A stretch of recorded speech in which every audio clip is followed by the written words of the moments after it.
حضور صلی اللہ علیہ وسلم نے فرمایا، 3 شخص کہیں باہر جا رہے تھے کہ اچانک بارش ہونے لگی۔ انہوں نے ایک پہاڑ کے غار میں جا کر پناہ لی۔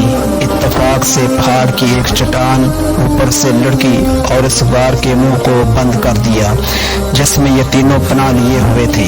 اب ایک نے دوسرے سے کہا کہ اپنے سب سے اچھے عمل کا جو تم نے کبھی کیا ہو نام لے کر اللہ تعالیٰ سے دعا کرو۔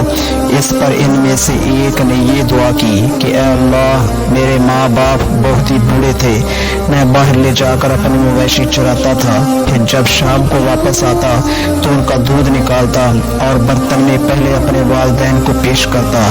جب میرے والدین پی چکے ہوتے تو پھر بچوں کو اور اپنی بیوی کو پلاتا۔ اتفاق سے ایک رات واپسی میں دیر ہو گئی اور جب میں گھر لوٹا تو والدین سو چکے تھے۔ اس نے کہا کہ پھر میں نے پسند نہیں کیا کہ انہیں جگاؤں۔ بچے میرے قدموں میں بھوکے پڑے رو رہے تھے۔ میں برابر دودھ کا پیالہ لیے والدین کے سامنے اسی طرح کھڑا رہا یہاں تک کہ صبح ہو گئی۔ اگر تیرے نزدیک میں نے یہ کام صرف تیری رضا حاصل کرنے کے لیے کیا تھا تو ہمارے لیے اس چٹان کو ہٹا کر اتنا راستہ بنا دے کہ ہم آسمان کو تو دیکھ سکیں۔ حضور صلی اللہ علیہ وسلم نے فرمایا، چنانچہ وہ پتھر کچھ ہٹ گیا۔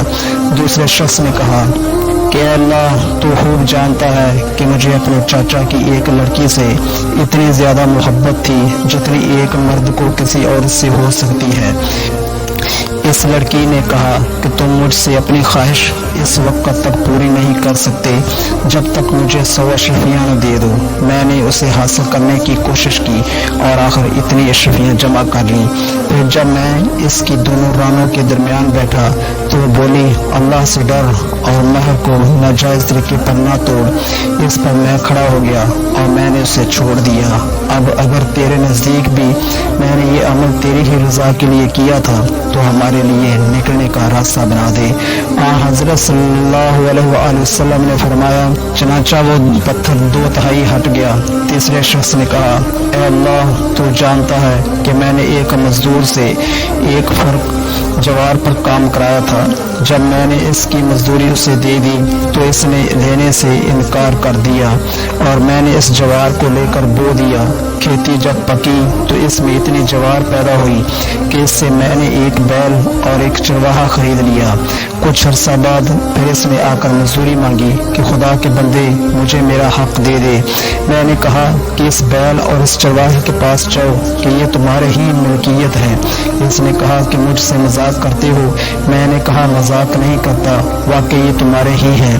تو اے اللہ، اگر تیرے نزدیک یہ کام میں نے صرف تیری رضا حاصل کرنے کے لیے تیار کیا تھا تو یہاں ہمارے لیے اس چٹان کو ہٹا کر راستہ بنا دے۔ چنانچہ وہ غار پورا کھل گیا اور وہ تینوں شخص باہر آ گئے۔ بہوالا بخاری شریف۔